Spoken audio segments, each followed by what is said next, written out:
Dire que Lumumba n'appartient plus aux Congolais, il appartient pratiquement à tout le monde. Quand on nous ramène là-dedans de Lumumba, il y a un monsieur camerounais qui est un militant qui a dénoncé, il a dit aujourd'hui c'est un manque de respect de nous renvoyer là-dedans de Lumumba. J'ai une jeune sœur congolaise qui a mis sur Instagram, si Lumumba est en vie et qu'il voyait ce qui se passe là et les dépenses faites, est-ce qu'il aurait pensé quoi de ça? On ne pourra pas répondre. Par exemple, nos langues sont mauvaises. Moi je le dis toujours, un musicien congolais qui ne sait pas parler français, il vit avec Magoza, Magoza fait le traducteur et c'est fini. Au lieu de faire les fautes de là, le, c'est pas important. Exprime ton message en lingala, tu comprends. Notamment le groupe MPR. Que pensez-vous de l'annulation de leur concert ici à Paris? Bah, ça tombe très bien dans l'intolérance. C'est pour ça que je dis le groupe MPR, c'est un groupe qui ramène des valeurs, qui nous ramène à l'authenticité, qui nous ramène à se questionner. Mais aujourd'hui, interdire leur concert, quel serait le motif pour interdire le concert? C'est pour ça que je dis des fois, on ne doit pas donner des victoires à des personnes qui n'ont peut-être rien fait pour annuler le concert. Exact. Vous étiez au concert de Wenge? Je pourrais pas me prononcer, mais je dirais que j'ai assisté de loin. De loin, c'est-à-dire? C'est-à-dire que c'était un très bon concert et ils ont réussi à redémarrer le monde pour ceux qui ne veulent pas. Aujourd'hui, normalement, de par le message véhiculé par MPR, ils doivent faire leur concert. Parce qu'à aucun moment, on les a vus chanter pour les autorités. Mais si tu fais un débat avec un Congolais, s'il n'est pas d'accord, il va te catégoriser ou il va partir dans les insultes. Alors qu'on n'a pas tous grandi dans le même environnement. C'est pour ça que je dis que l'intolérance ne permettra pas à une société de trouver des compromis sans se compromettre. Mon plus grand combat serait plutôt l'obtention de la victoire sur l'intolérance congolaise. Aujourd'hui, on n'arrive pas à être d'accord, mais quand on n'est pas d'accord, on part dans les insultes. Donc nous, on milite plus pour avoir l'acceptation des avis contraires. Hey, faites comme moi. Je viens de trouver une solution pour ma famille. Mon oncle à Brazzaville, ma mère à Kinshasa. Na tindeli bango mbongo na tap send. Neti kako zotinda SMS me tindi mbongo. En plus, transfert d'argent sans frais. Neti kako na Croix-Rouge. Faites comme moi, vous téléchargez l'application na bino ya tap send. Kaka na téléphone na yo. Otindi esika ozali, yepe azui esika azali. Pona numéro oyo ezali na M-Pesa, RTL Money to Orange Money pona Kinshasa, MTN Money to RTL Money pona Brazzaville, tap send na beti na send mbongo. Yamba mbongo ata na minuit. Tap send. Mbongo elongo na poche. Koti na chombo. Tap send. You send me, send you.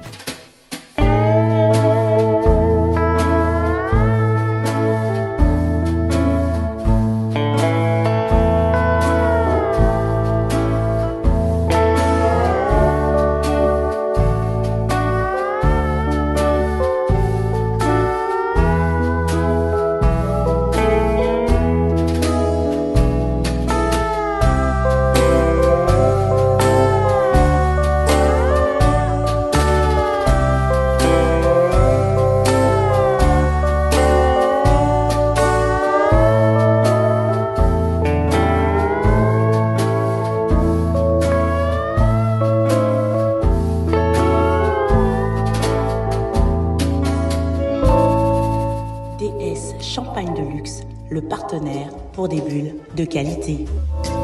DS Champagne luxueux de Paris, Dédé Samba.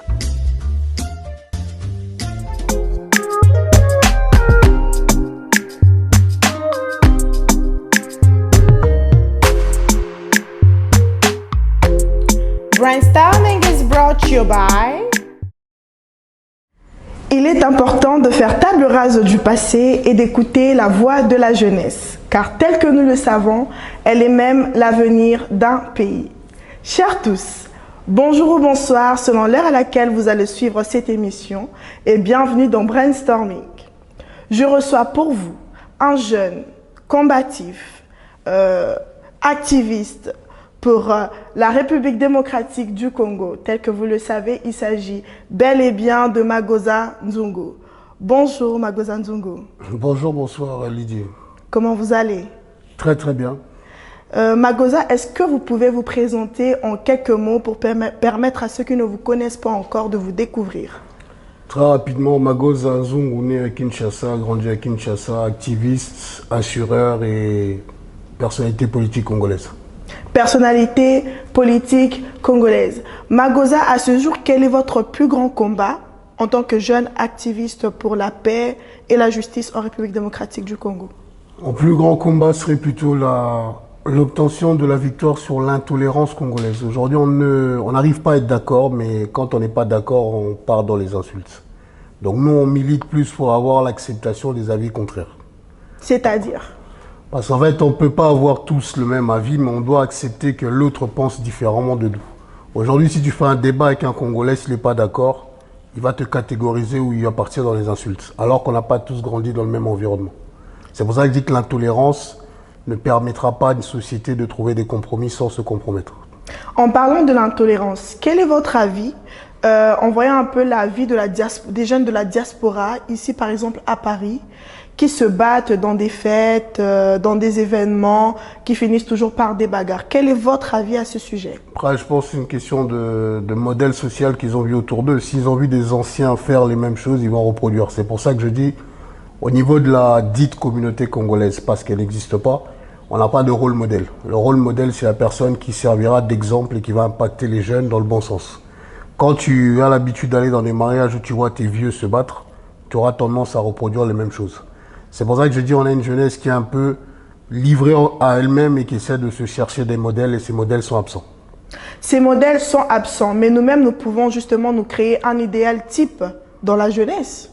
Après, aujourd'hui, je milite pour être un modèle référence qui impacte beaucoup plus de jeunes.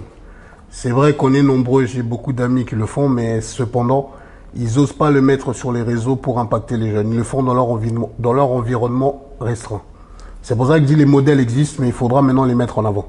Maintenant, nous, on a une réalité congolaise qui consiste à mettre ceux qui font tout et n'importe quoi en avant et ceux qui font des contenus qui poussent à réfléchir, on ne les met pas vraiment en avant. En parlant de modèles type dans la jeunesse, nous voyons notamment qu'il y a plusieurs jeunes qui excellent dans le milieu musical, notamment le groupe MPR. Que pensez-vous de l'annulation de leurs concerts ici à Paris? Bah, ça tombe très bien dans l'intolérance. C'est pour ça que je dis le groupe MPR, c'est un groupe qui ramène des valeurs, qui nous ramène à l'authenticité, qui nous ramène à se questionner. Mais aujourd'hui, interdire leur concert, quel serait le motif pour interdire le concert? C'est pour ça que je dis des fois, on ne doit pas donner des victoires à des personnes qui n'ont peut-être rien fait pour annuler le concert. C'est pour ça que je dis si on ne sait vraiment pas les vraies raisons, on ne pourra pas aller dans des analyses hypothétiques. Mais aujourd'hui, normalement, de par le message véhiculé par MPR, ils doivent faire leur concert. Parce qu'à aucun moment on les a vus chanter pour les autorités qui ont entraîné le désaccord entre certains combattants de la diaspora congolaise qui empêchent les concerts parce que tel ou tel musicien aurait chanté pour une autorité. Moi, je suis le groupe MPR depuis leur début, j'ai jamais entendu un nom d'autorité dans leurs chansons. C'est pour ça que je dis on va attendre pour avoir les vraies raisons. Mais pour l'instant, je pense qu'annuler leur concert suite à un motif qui serait lié au combat, je pense que ça serait une grosse erreur. Pensez-vous qu'ils vont quand même jouer dans les jours à venir? Après, ils n'ont pas communiqué sur leur page. Parce que moi, j'ai des personnes qui étaient censées venir au concert, ils n'ont pas eu d'informations sur leur page. Donc là, on reste sur l'expectative, peut-être qu'ils devraient peut-être améliorer leur communication pour ne pas laisser les mélomanes dans l'incertitude. D'accord. Et en parlant un peu de la diaspora, est-ce que vous pourriez nous définir en 2 mots ce qu'est la diaspora pour vous?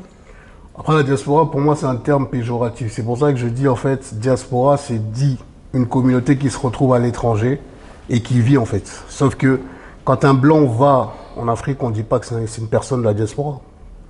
Ils ont un autre nom. C'est pour ça que je dis le terme migrant et immigré, c'est toujours péjoratif.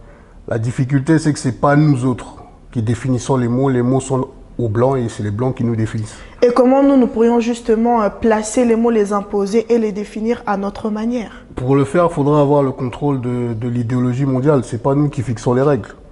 Moi, j'ai lu un livre de Steve Biko qui disait que tout ce qui vient du noir est mauvais, tout ce qui vient du blanc est bon. À partir du moment où on le fait, c'est ce qui entraîne beaucoup de complexes chez les noirs. Par exemple, nos langues sont mauvaises. Moi, je le dis toujours, un musicien congolais qui ne sait pas parler français, il vit avec Magoza, Magoza fait le traducteur et c'est fini. Au lieu de faire les fautes de là, le, c'est pas important.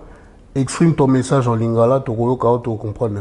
Soit la difficulté, bien la salle traducteur. Parce que je parle espagnol, français et un peu anglais. Donc on peut faire le travail. Quand un artiste américain vient sur un plateau télé français, il ramène des écouteurs et qu'on traduit, c'est tout. C'est pour ça qu'il faut qu'on arrête le complexe du français. Le français, c'est pas la référence.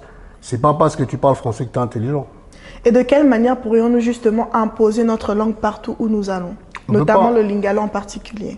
On ne peut pas imposer notre langue. Mais le lingala, de par nos musiciens, devient une langue universelle. Parce qu'il y a beaucoup de blancs, des blancs ou des non-noirs, quand ils écoutent la musique congolaise, ils essaient d'apprendre les mots. C'est pour ça que je dis, en fait, on n'a pas besoin de forcer ou d'imposer, mais naturellement, par nos musiciens qui sont les ambassadeurs du pays, ils font le travail.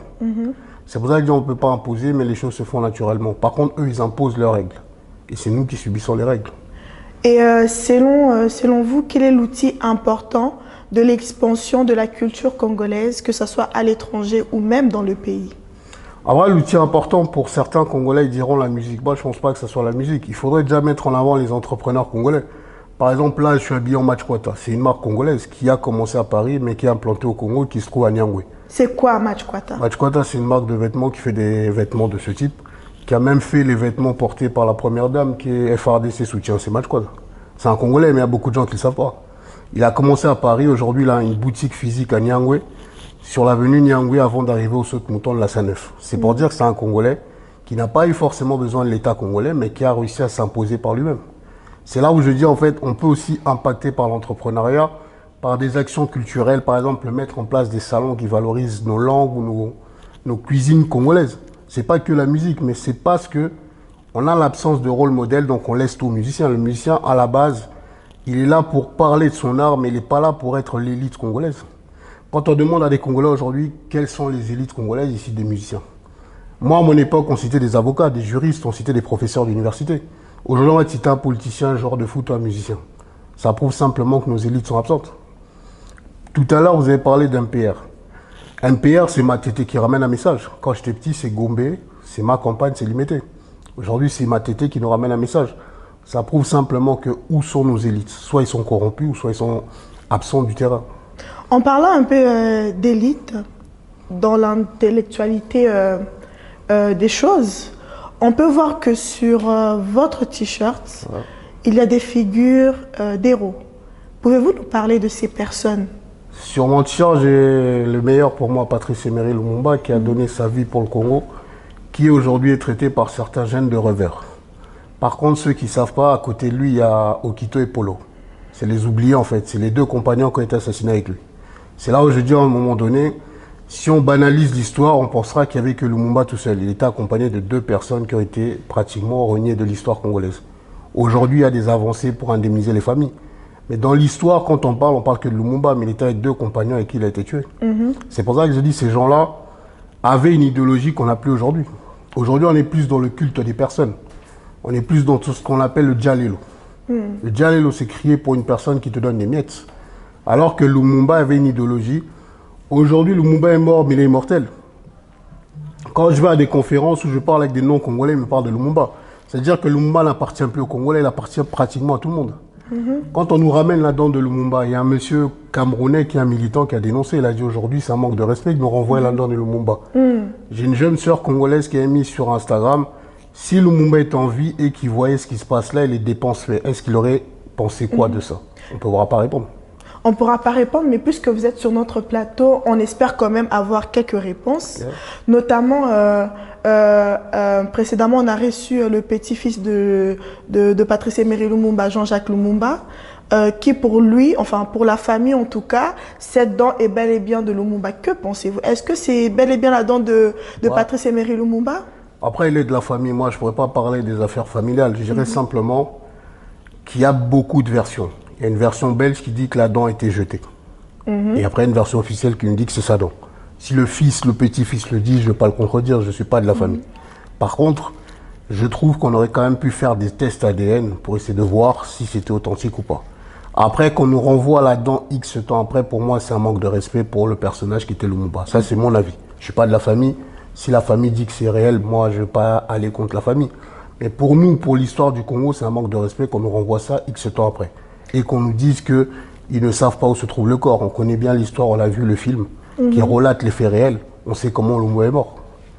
C'est pour ça que je dis qu'il y a des discours qui sonnent creux parce que ça peut être écrit par l'oppresseur et pas par le Congolais. Vous ne pensez pas que la Belgique a peut-être restitué une dent comme ça pour libérer sa mémoire coloniale? Après, je pense plutôt que la statuette rendue par la Belgique ne correspond pas à la statuette authentique. C'est-à-dire? C'est-à-dire la statuette qui a été remise, elle n'a rien à voir avec celle qui avait été dérobée. C'est pour ça que je dis, en fait, des fois, on arrive à un moment où on essaye de faire oublier l'histoire coloniale, mais on ne l'oublie pas, on la connaît. Le roi des Belges a fait un discours qui disait qu'on ne peut pas oublier le passé, mais on doit composer avec le passé. Mais au niveau du Congo, là, il y a un autre son de cloche. C'est pour ça que je dis que ça dépend de comment on comprend l'histoire et quel est l'objectif qu'on veut en tirer de l'histoire. En parlant un peu de l'histoire, venons un peu du côté, d'un point de vue de l'histoire artistique. Récemment, vous étiez à Kinshasa. Exact. Vous étiez au concert de Wenge. Je ne pourrais pas me prononcer, mais je dirais que j'ai assisté de loin. De loin, c'est-à-dire? C'est-à-dire que c'était un très bon concert et ils ont réussi à redémarrer le monde, pour ceux qui ne veulent pas. Moi, je suis né et grandi à une époque, c'était Wenge qui régnait. Moi, j'habitais à ma campagne et on sait que quand ils chantaient, et là, on rappelait Méouti Météo. Météo, c'est un binza, donc ça nous parlait plus. Pentagone était tourné dans Météo. C'est des images qui nous parlent. Après, moi, j'ai des vieux comme Ingénieur Blaise Boula. C'est un vieux avec qui je parle souvent, qui me donne des conseils. Donc, nous, c'est un événement important pour nous. Après, comme je dis, on ne peut pas aujourd'hui mettre tous les Congolais d'accord, parce qu'on a des sensibilités différentes. On doit accepter que certains disent que c'est l'événement de l'année, et d'autres disent que c'est un flop. Pour nous, c'était réussi. Même si au niveau de l'organisation, on aurait pu mieux faire au niveau des... Ça a quand même duré que 2 heures. Oui, mais après, comme je dis... Il y en a qui sont arrivés à 10 heures du matin. C'est vrai. Après, le problème, c'est qu'aujourd'hui, organiser un événement au Congo, c'est difficile. Hein. Embouteillage, la gestion du flux des gens qui doivent rentrer dans le stade. L'organisation aurait pu être meilleure, mais ils ont essayé de faire ce qu'ils ont pu faire. Demain, ils ont un concert au Pullman. Peut-être qu'ils feront mieux, même si ça sera en VIP. Pensez-vous que ce concert, en parlant un peu du respect justement de notre mémoire politique, est-ce qu'il a été dans le cadre du respect de faire ce concert-là le 30 juin, journée où la République démocratique du Congo célèbre son indépendance? Après, le discours de Lumumba est fort, mais est-ce que le Congo est indépendant? Je dirais que non. On n'est pas aucun pays d'Afrique indépendant. Pourquoi? L'indépendance, on l'obtient, on ne le donne pas. Quand ils estiment qu'ils doivent te donner l'indépendance, c'est que tu ne l'as pas obtenue. Mais ils se sont quand même battus, nos ancêtres, pour l'avoir. Ils sont battus pour l'indépendance, mais en partant, les anciens colons ont mis des systèmes en place qui nous contrôlent toujours. La France, l'Afrique, contrôle l'Afrique. Comme quoi, par exemple, Je donnerai un exemple simple. Toujours. La Guinée a voulu créer sa monnaie, les Français ont créé de l'inflation pour dévaloriser la monnaie. Pourtant, au Congo, on a bien notre monnaie. Mais est-ce que notre monnaie, si tu sors du Congo, tu peux utiliser le franc congolais? Non, elle ne vaut pas grand-chose à l'extérieur. C'est parce qu'on n'est pas dépendant, on dépend du dollar. Au Congo, c'est soit franc congolais ou dollar. Sauf que le dollar est plus important que le franc congolais, c'est qu'on n'est pas dépendant. Pour être dépendant, il faut avoir son économie indépendante. Les acteurs économiques au Congo sont non congolais. C'est souvent les étrangers. Et la monnaie est indexée sur le dollar, qui n'est pas une monnaie congolaise. C'est pour ça que je dis, pour être indépendant, il faut être indépendant économiquement, avoir le contrôle de son économie, avoir une monnaie forte, on ne l'a pas. Et avoir le contrôle de ses frontières, on ne l'a toujours pas. Mais pourtant, on a bien un système politique mis en place, on a un gouvernement qui dirige le pays. Après, ayant vécu en Belgique 2 ans, je dirais que le désordre que je vois au Congo, c'est en rapport avec l'administration belge. C'est l'administration qui est très complexe. Les Flamands, les Wallons, beaucoup de paperasse alors que ça peut aller plus vite. C'est pour ça que je dis on a repris ce qui se faisait à l'extérieur chez les anciens colons et c'est ce qui se pratique au Congo. La constitution congolaise est calquée sur des réalités françaises. Alors qu'est-ce qu'au Congo, on vit les mêmes réalités qu'en France? Non. C'est pour ça qu'il y a beaucoup de choses qu'on doit améliorer, mais ça ne va pas se faire rapidement, ça sera sur le temps. D'où notre investissement sur la jeunesse, de par exemple, ma fondation. Parce que la jeunesse, c'est l'avenir, c'est le présent, l'avenir et le futur. Le présent, le futur et l'avenir de demain. Le Congolais doit apprendre aujourd'hui à travailler sur 30-40 ans, ce qu'on n'arrive pas à faire aujourd'hui. Le Congolais, il veut à l'ONU Lelo, à Lelo. C'est pas ça le but. Quand les Blancs, ils nous parlent de la Tour Eiffel, les Français, Gustave Eiffel est mort. La Tour Eiffel est toujours présente. Ils disent toujours que Gustave a construit ça, mais Gustave, il est mort. À mon avis, à mon avis, les travaux, mais assiste à rater, les touristes, c'est compliqué. Mais après, on peut aussi dire que Lumumba est mort, mais on a toujours cette mémoire-là de l'indépendance en nous. Après, le Congolais qui estime être indépendant, bon, ils ont moi, personnellement, le jour où on sera indépendant, c'est le jour où le rêve de Lumumba sera réalisé. L'histoire de l'Afrique sera écrite du nord, du sud, de l'est à l'ouest. On n'a pas réussi à l'écrire. Mais qu'est-ce qui manque pour que les Africains puissent commencer à écrire cette histoire? Il manque un leader. 61 ans après. 62 ans même, je dirais. Un PR a dit clairement, on avait dit que si Mobutu part, ça va changer. Si l'autre part, ça va changer. Si l'autre arrive, ça va changer. L'avenir est flou. On est toujours dans le même système. C'est pour ça que je dis qu'à un moment donné, il faut les bonnes personnes, il faut du leadership, il faut des jeunes qui vont prendre ces places-là occupées par les anciens, parce que les anciens Congolais, je ne cesserai de le dire, ils ne font pas le travail de transmission. Vous êtes jeune, mais Moi, qu'est-ce je suis qui jeune. manque pour que vous puissiez prendre ces places-là? Mais moi, je jeune, mais la Congo va prêter. Non, comme bientôt on a 40 ans, tous après, on a 50 ans. Je sais pas. Nos vieux nous disent ça, ah, petit bois l'ont prêté. On sera prêt quand? Peut-être parce qu'ils pensent que vous manquez un peu d'expérience, de compétences. Expérience. Moi, j'ai fait Sorbonne, j'ai un master en finance de marché. J'ai fait à ça, j'ai une licence 2 de droit. J'ai fait un DUT finance comptable, je peux être comptable. Et ensuite, j'ai fait du management à Nanterre. Et j'ai fait des formations politiques. Ce qui veut dire qu'aujourd'hui, on est prêt. On a travaillé, je travaille dans les ONG, j'ai travaillé à la Société Génération, j'ai travaillé à Chefferie. On va être prêt à quel moment? L'expérience, on l'a. Sauf que nous, on n'est pas complexé face aux Blancs parce qu'on a grandi avec eux ici. On sait comment ils se comportent. Quand ils sont hypocrites, on le sait. Mais nos anciens n'ont pas eu cette habitude parce qu'ils étaient dans la soumission du Blanc. Des personnes comme Lumumba, il n'y en avait pas beaucoup. Lumumba au Congo, pour ceux qui ne savent pas, il est né en 25 à Onalua. Onalua, c'est le Sankoro. Il y a beaucoup de Congolais ici qui sont Sankoro, peut-être habiter. Ce qui veut dire simplement qu'il n'a pas eu des études comme nous, on a pu le faire. Mais ce qu'il a fait là, il nous donne un devoir de mémoire. Il faisait partie des évolués au Congo. Pour ceux qui ne savent pas, la place des évolués à Gombe, c'est une place où que les personnes qui étaient dites intelligentes pouvaient se mélanger avec des Blancs. Ça, c'est de l'histoire. Mais même notre histoire, on ne la connaît pas. Mais si je demande à un jeune Congolais, c'est Napoléon. Napoléon a été battu par tout ça, l'ouverture, c'est un noir. Mais les gens ne le savent pas. Moi, je donne des cours à la KCA, c'est une école en ligne en France. Quand je travaille avec les Noirs, sur ces enfants noirs, sur ça, je travaille sur des complexes qu'on nous donne à l'école. Quand un enfant noir est avec des Blancs à l'école, il sera toujours en retrait parce qu'il a des difficultés dues au fait que peut-être il ne parle pas très bien la langue. S'il fait une erreur de français, on s'écaille. Mais moi, quand je suis arrivé en France, je faisais des erreurs de français. Ça me dérangeait pas en fait parce que je me dis, c'est pas ma langue. Moi, ma langue, c'est l'Lingala. À partir du moment où tu arrives à vaincre tes complexes, tu seras forcément meilleur. Et qu'est-ce qui fait qu'on puisse manquer l'histoire en nous? Qu'est-ce qui fait qu'on puisse manquer l'incorporation de l'histoire congolaise en particulier? En fait, là, dans le Congo, que nos ancêtres, les Gaulois. Nos ancêtres, là, Kimba ou Kimpavita, c'est pas un Gaulois. Ça va être, on nous apprend l'histoire des autres pour nous montrer qu'ils sont meilleurs que nous. Alors que si on repart sur notre histoire, on a fait des choses. Le Royaume Congo a fait des choses. Des personnes comme Théophile Obenga, des personnes comme Cheikh Anta Diop, ils ont travaillé pour l'Afrique. Comme quoi, par exemple, ces Le choses? Cheikh Anta Diop a montré que les pyramides ont été faites par des Noirs. Ça, beaucoup de gens ne le savaient pas. Quand on part sur les 9 brevets informatiques, c'est des Noirs. On nous dit que les Noirs n'ont rien fait dans le monde. On a fait beaucoup de choses.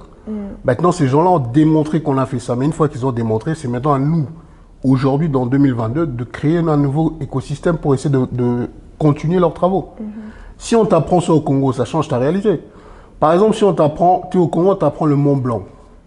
Au Kumano, la France, et au Kinawapi. On te fait rêver l'Europe. Ça va sûrement te cultiver. Ah, mais ici en Europe, est-ce qu'on nous a appris Zongo?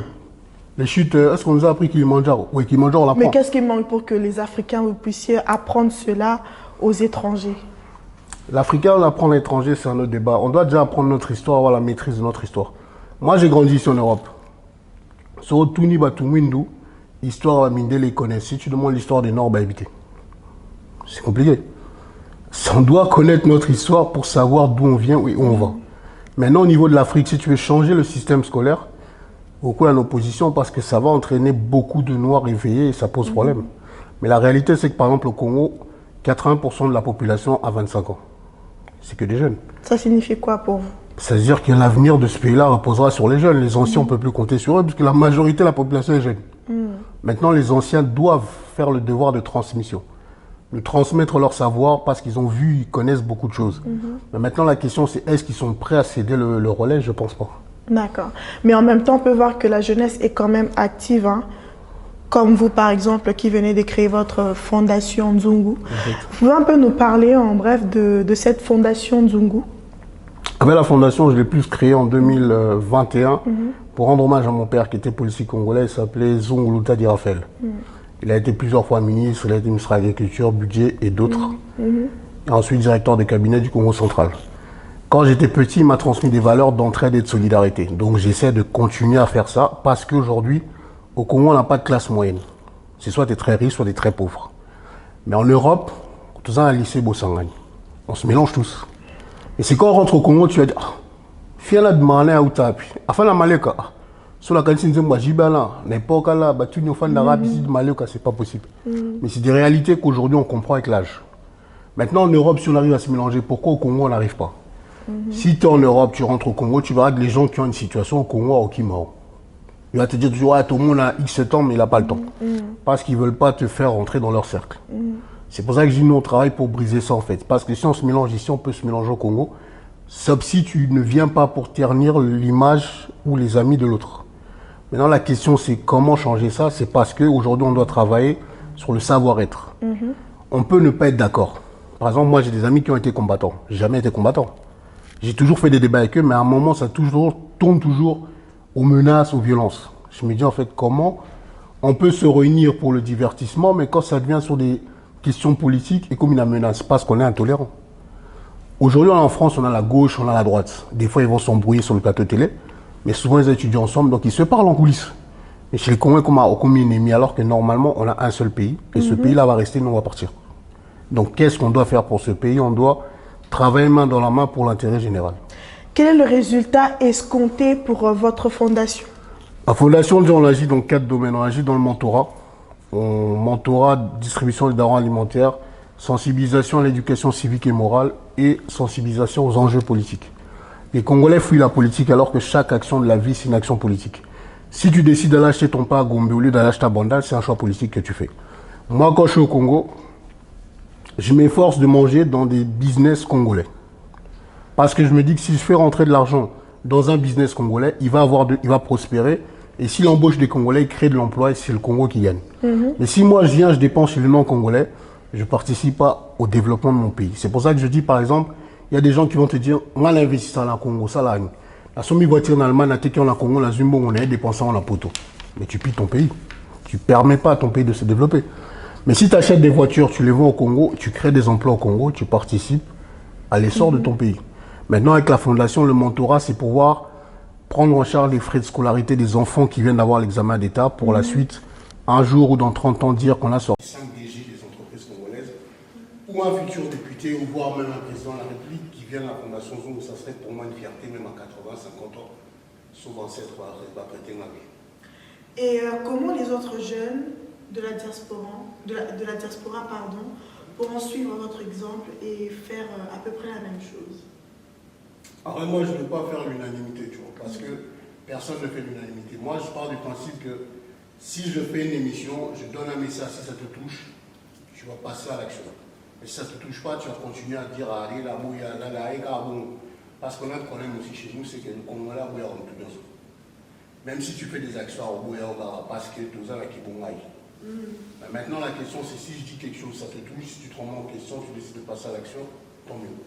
Mais aujourd'hui, il y a beaucoup de Congolais qui peuvent faire comme moi et qui font comme moi, mais sont plus en retrait-jambes, qui se mettent en avant, parce qu'on a besoin de ces gens-là pour changer la réalité du Congo de demain.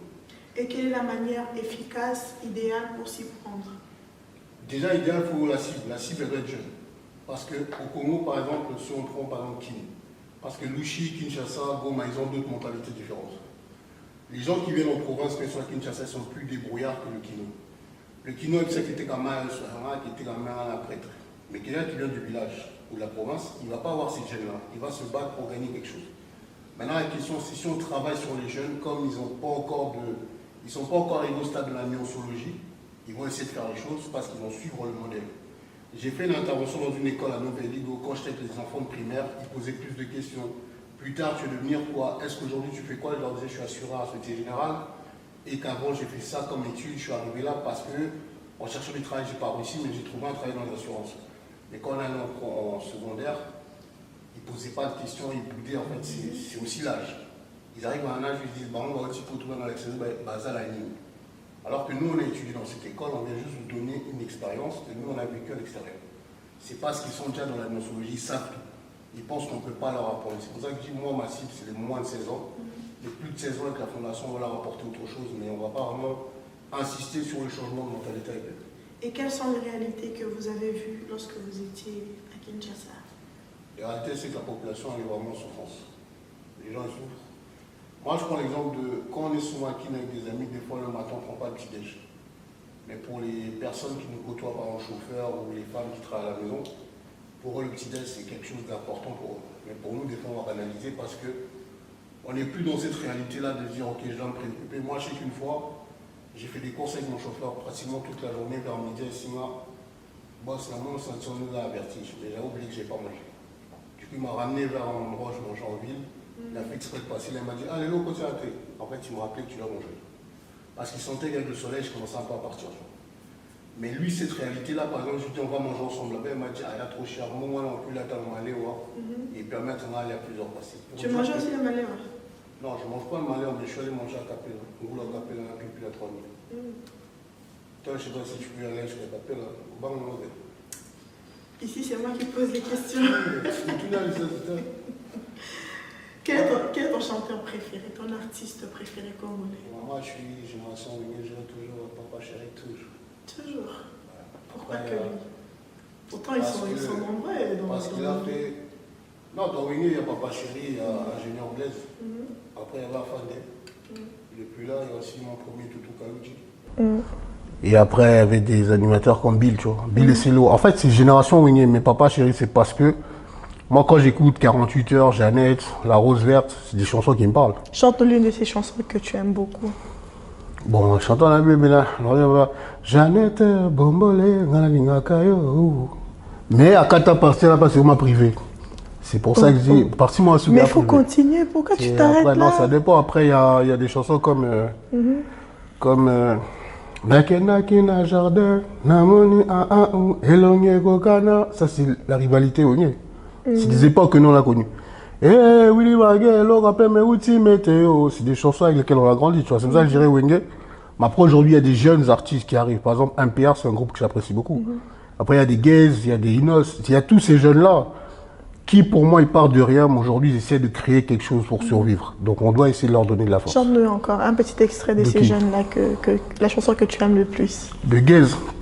Gaze, par exemple, il y a. Kuichango, il y a 5, c'est ça, les signes, mais j'ai pas vraiment les paroles, tu vois. Il y a Gaze, il y a tout, tu vois. C'est des messages. Au salino l'autre côté, mais Nasukodo solo. C'est des messages qu'ils nous donnent. Et c'est des jeunes aujourd'hui qui sont privés de concerts en Europe, tu vois. Et je me dis, ils ont peut-être pas fait les actions des anciens, mais les privés de concerts que Congola, comme qui est un concert à Bernard Boy. Moi, ça me fait mal. C'est pour ça que je dis, quand j'ai vu les jeunes Congolais au concert de Fali à Bercy, je me suis dit, en fait, cette jeunesse-là, ils sortent plus parce qu'il n'y a pas de concert congolais. Tu vas les retrouver dans les concerts non congolais parce qu'ils sont en manque de musique. Maintenant, c'est vrai qu'il faut sensibiliser aux questions du Congo. Mais est-ce qu'aujourd'hui, la privation des concerts, elle a apporté quoi à l'Est du Congo? Pas grand-chose. Même à l'Est, on joue des concerts. C'est compliqué. C'est compliqué. Et là, on va faire un petit jeu, un peu de culture générale. Donc là, je vais vous envoyer un message. Et vous allez un peu le lire pour nous. Notre jeu s'intitule les 5 W, en anglais The 5 W. Bon, anglais, donc le who, donc qui, what, quoi, where, donc où, when, quand, why, pourquoi. C'est un texte que je vais t'envoyer. Et tu vas un peu essayer de nous dire c'était qui, ça s'est passé quand, à quel événement, pourquoi ce discours-là a eu lieu. Et... C'est un texte en français. Hein? Oui, et c'était... Comprenez mon émotion sur la Bible, elle est là. Ah, alors, c'est arrivé. Ok.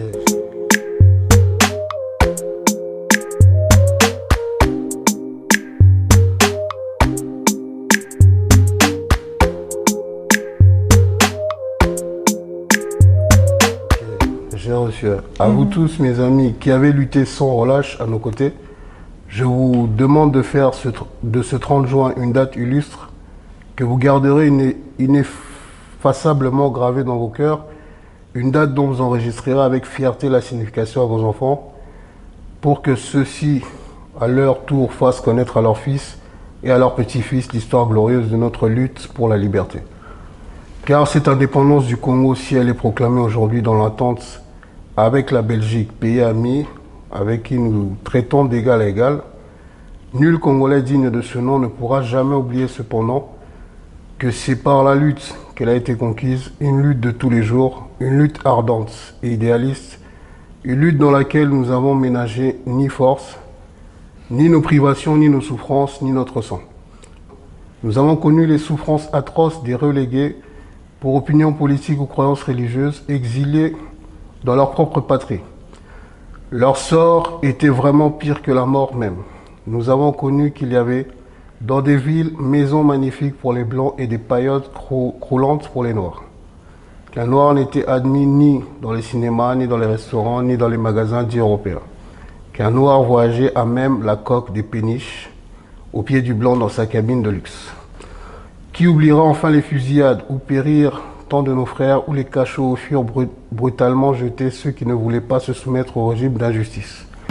Français ou de Moubou. Wow. Alors Bah, c'est un discours très important parce que j'ai reconnu des passages. Quand Lumumba dit que la justice n'est pas la même en fonction qu'on soit blanc ou noir, c'est ce qu'on vit en Europe. Si t'es noir, c'est plus complexe. Si t'es noir aux États-Unis, on peut tirer 60 tirs. Comme Jack, celui qui est mort dernièrement.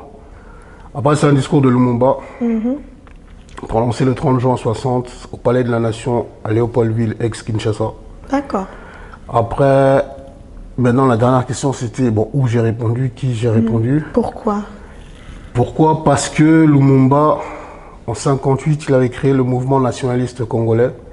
Et sa rencontre avec Frantz Fanon et Kwame Nkrumah avait permis à ce qu'il développe vraiment l'idéologie pour lutter contre les impérialistes. C'est pour ça que c'était vraiment son combat. Il se disait que ces dates-là étaient importantes pour pouvoir obtenir l'indépendance. Par contre, ils avaient proposé au départ une autre date. Les Belges avaient refusé. Ils avaient proposé une date au 2 juillet. Le 2 juillet, c'était la date où avait commencé la colonisation des Européens. Mais par contre, il y avait une contre-proposition qui entraînait au 30 juin. C'est pour ça qu'ils ont refusé que ça soit au 2 parce que ça rappelait l'autre date. Ils ont anticipé 2 jours avant pour redevenir libres comme avant. D'accord. Donc c'est la République démocratique du Congo qui avait refusé cette date. En fait, les Belges avaient refusé la première date. Après, il y a eu un consensus. Et ensuite, ils ont proposé une deuxième date. Ils ont refusé. Ils ont proposé une date antérieure pour pouvoir anticiper le fait qu'ils redevenaient libres enfin comme avant. D'accord. Merci beaucoup, Magoza Nzungu. Avez-vous un dernier mot pour finir cette émission en beauté? Dernièrement, je dirais, j'ai un slogan qui est simple mais difficile. Les Congolais, nous devons apprendre à trouver des compromis sans se compromettre.